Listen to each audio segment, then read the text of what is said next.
আসসালামু আলাইকুম। কাতারে যারা কোম্পানি অথবা পার্সোনাল অ্যাকাউন্ট করতে চান, তারা এখন খুব সহজেই কমার্শিয়াল ব্যাংকের সিবিকিউ অনলাইন পোর্টালে আবেদন করতে পারেন। আপনাদের ডকুমেন্টগুলো রাখবেন, আবেদন করবেন, তারপর ব্যাংক ফিজিক্যাল বায়োমেট্রিক ভেরিফিকেশনের জন্য একদিন বলাবে, ওইখানে যাবেন, তারপর হয়ে যাবে।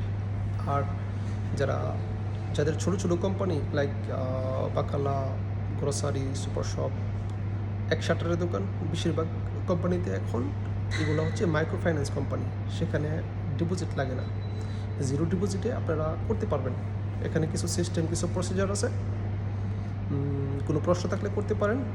আর পার্সোনাল অ্যাকাউন্ট করার ক্ষেত্রে একটা বলি, যারা কারেন্ট অ্যাকাউন্ট করবেন তাদের একটা নির্দিষ্ট পরিমাণ স্যালারি যেটা কন্ট্রাক্টে থাকবে, স্যালারি সার্টিফিকেটে থাকবে, সেটা ট্রান্সফার করতে হবে। আর যারা সেভিংস অ্যাকাউন্ট করবেন তাদের অ্যাটলিস্ট 10,000 রিয়াল ডিপোজিট রাখতে হবে 60 দিনের জন্য। তারা আনব্লক করে রাখবে, 10,000 2 মাস পরে সেটা পেয়ে যাবেন। আশা করি সবাই বুঝতে পেরেছেন। কোনো প্রশ্ন থাকলে কমেন্ট বক্সে জানাতে পারেন। সবাই ভালো থাকবেন। আল্লাহ হাফেজ।